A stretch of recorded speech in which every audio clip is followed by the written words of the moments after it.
Hello friends, எல்லாரும் எப்படி இருக்கீங்க? நான் உங்கள் விஜி. இன்றைக்கி உங்களுக்கு வெந்தயக்கீரையும் சேர்த்து ஒரு ஆலு மேத்தி கிரேவி. இது ஆலு மேத்தி கிரேவி ரொம்ப டேஸ்டியாக இருக்கும். நம்ம உருளைக்கிழங்கு நார்மலாக மசாலா தொக்கு செய்வோம் இல்லையா, ஆனால் இதில் நம்ம வெந்தயக்கீரையும் சேர்த்து செய்கிறோம்.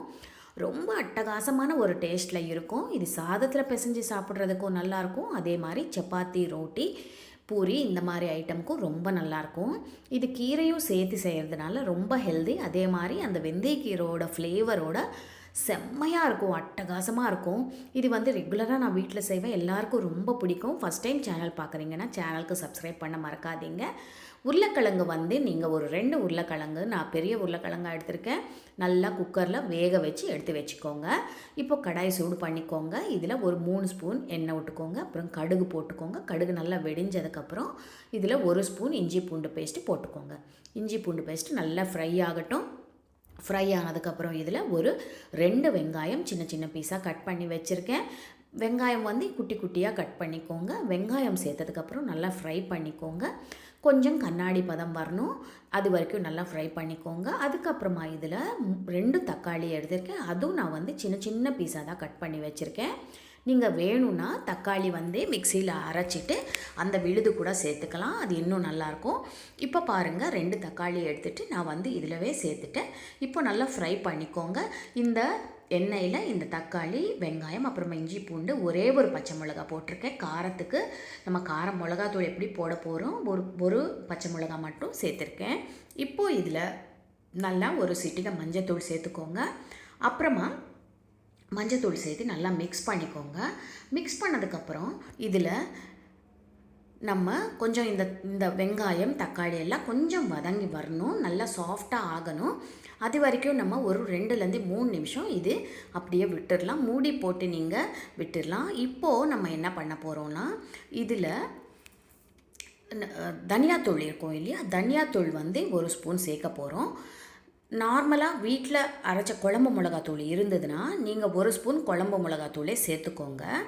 இல்லைன்னா தனியாத்தூள் செப்பரேட்டாக சேர்த்துருக்கேன், அப்புறமா மிளகாத்தூள் சேர்த்துருக்கேன். நீங்கள் ஒருவேளை குழம்பு மிளகாய்த்தூள் இருந்ததுன்னா அது ஒரு 2 ஸ்பூன் சேர்த்துக்கலாம். நான் தனியாத்தூள் சேர்த்துட்டு இது தனியாத்தூள் நல்லா ஃப்ரை ஆகட்டும் இந்த எண்ணெயில். அப்புறமா இதில் வெந்தயக்கீரை நான் இந்த மாதிரி நல்லா வாஷ் பண்ணிவிட்டு, இது பெரிய வெந்தயக்கீரை நல்லா வாஷ் பண்ணிவிட்டு, நல்லா இலை மட்டும் நான் எடுத்திருக்கேன்.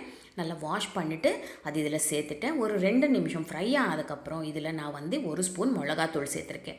நான் சொன்ன மாதிரி நீங்கள் குழம்பு மிளகாத்தூளாக இருந்தால் தனியாத்தூள் ஸ்கிப் பண்ணிவிட்டு குழம்பு மிளகாத்தூள் 2 ஸ்பூன் சேர்த்துக்கோங்க. இப்போது இந்த வெந்தயக்கீரை ஓரளவுக்கு வதங்கிடுச்சு, நம்ம மிளகாத்தூளும் சேர்த்துட்டோம். இது நல்லா மிக்ஸ் பண்ணிக்கலாம்.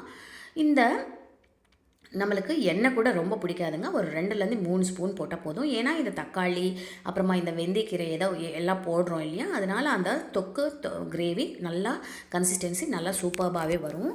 இப்போ இதில் நான் ஏற்கனவே வேக வச்சுருக்கேன் உருளைக்கிழங்கு. இது நல்லா தோலெல்லாம் எடுத்துட்டு இந்த மாதிரி க்யூப்ஸாக கட் பண்ணிவிட்டு இதில் சேர்த்துட்டேன். உருளைக்கிழங்கு சேர்த்ததுக்கப்புறம் இதில் இந்த மசாலாவுக்கு தேவையான அளவு உப்பு போட்டுக்கோங்க. உப்பு போட்டு நல்லா மிக்ஸ் பண்ணிக்கோங்க. மிக்ஸ் பண்ணிவிட்டு ஒரு 2 நிமிஷம் நல்லா இது மிக்ஸ் ஆனதுக்கப்புறம் நம்ம இதில் 1 கப் தண்ணி சேர்த்துக்கலாம். ஏன்னா இந்த உருளைக்கிழங்குல இந்த மசாலா ஃபுல்லாக இறங்கணும் இல்லையா, அதனால் நம்ம 1 கப் தண்ணி சேர்த்துட்டு இது நல்லா ஒரு 5 நிமிஷம் கொதிக்க விடணும்.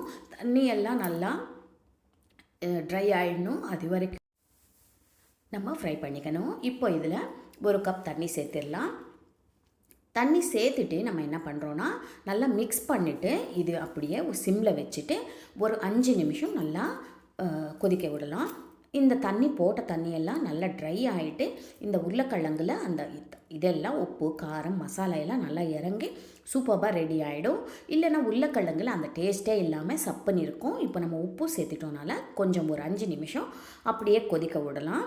லாஸ்ட்டில் இதில் நம்ம கொத்தமல்லி இருக்கும் இல்லையா, நல்லா கொத்தமல்லி நல்லா வாஷ் பண்ணிவிட்டு சின்ன சின்ன பீஸாக கட் பண்ணிக்கோங்க. இது ஃபைனலாக சேர்த்துக்கலாம். இப்போ நான் இதில் 1 ஸ்பூன் கரம் மசாலா சேர்த்துருக்கேன். கரம் மசாலா எப்போவுமே லாஸ்ட்டில் சேர்த்துக்கோங்க. லாஸ்ட்டில் கரம் மசாலா சேர்த்தா தான் அந்த ஃப்ளேவர் நல்லாயிருக்கும். இப்போ கரம் மசாலா சேர்த்துட்டு மிக்ஸ் பண்ணிவிட்டேன். நல்லா கமகமன்னு ஒரு வாசனை வருதுங்க, சூப்பராக இருக்குது இந்த ஃப்ளேவரே, அந்த வெந்தயக்கீரோட ஃப்ளேவர். அப்புறமா நம்ம போட்ட மசாலா, அந்த கரம் மசாலா லாஸ்ட்டில் போட்டோம் இல்லையா, சூப்பரான ஒரு ஃப்ளேவரில் இந்த உருளைக்கிழங்கு மசாலா ரெடி ஆகிட்டே இருக்குது. இப்போ நம்ம ஒரு 5 நிமிஷம் விட்டுடலாம். கடைசியில் மேலே கொத்தமல்லி தூவிட்டு என்ஜாய் பண்ண வேண்டியது தான். இது எல்லாத்துக்கும் ரொம்ப ரொம்ப ஒரு நல்ல சைட் டிஷ். கண்டிப்பாக ட்ரை பண்ணி பாருங்கள். எப்படி வந்ததுன்னு எனக்கு சொல்லுங்கள். அடுத்த வீடியோவில் சந்திக்கிறேன்.